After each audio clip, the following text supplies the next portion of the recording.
It is foggy and misty in the morning, but the light is suffused with a glow, so the sun must be up there.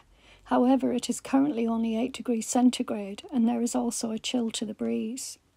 I cannot help feeling a little melancholy as I can see and feel that summer is beginning to slip neatly into autumn, and the long days of summertime will soon be over.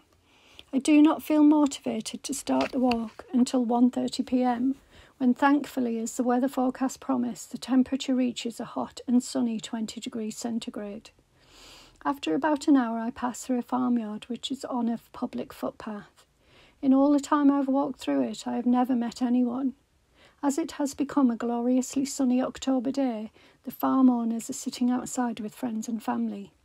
A tall, slender man in a long blue overall and a little black cap is roasting chestnuts over a brazier. He expertly grips a huge cast-iron pan with a long handle.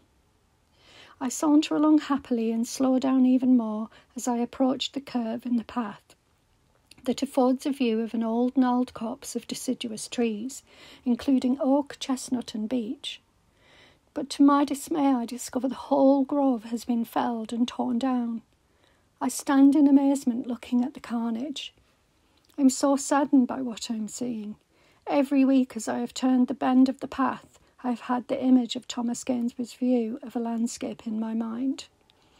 I can remember so clearly how in that first walk in July 2014, I admired the sea of swaying light green as the wind turned the leaves inside out to reveal the paler, more delicate undersides. I enjoyed hearing the bending of the branches bowing as if obeying the baton of an invisible conductor. Over the weeks and months I had sheltered from the sun here, leant against the knotty bark of the trees, sometimes tracing the grooves with my fingers. I avoided trampling tiny seedlings or stopped to look at the different grass varieties and seed heads. I once stumbled into the wood to spy the distant horizon of the spire of Sheveling Church through a lattice of branches and leaves. I always listened out for birdsong here too. Perhaps I was one of the last people to photograph the sun streaming through the slatted canopy, looking high up into the branches, feeling safe in the knowledge that these gentle giants would outlive me. I feel forlorn, because ancient broadleaf trees are rare here, and I am shocked to see them felled so brutally. The pine forests that grow here in Austria are planted for commercial reasons, and in sequence, sections of the forest are regularly felled. But at least replanting is continuous. I take comfort in the fact that this is probably a one-off occurrence and has most likely happened because of a recent change of ownership.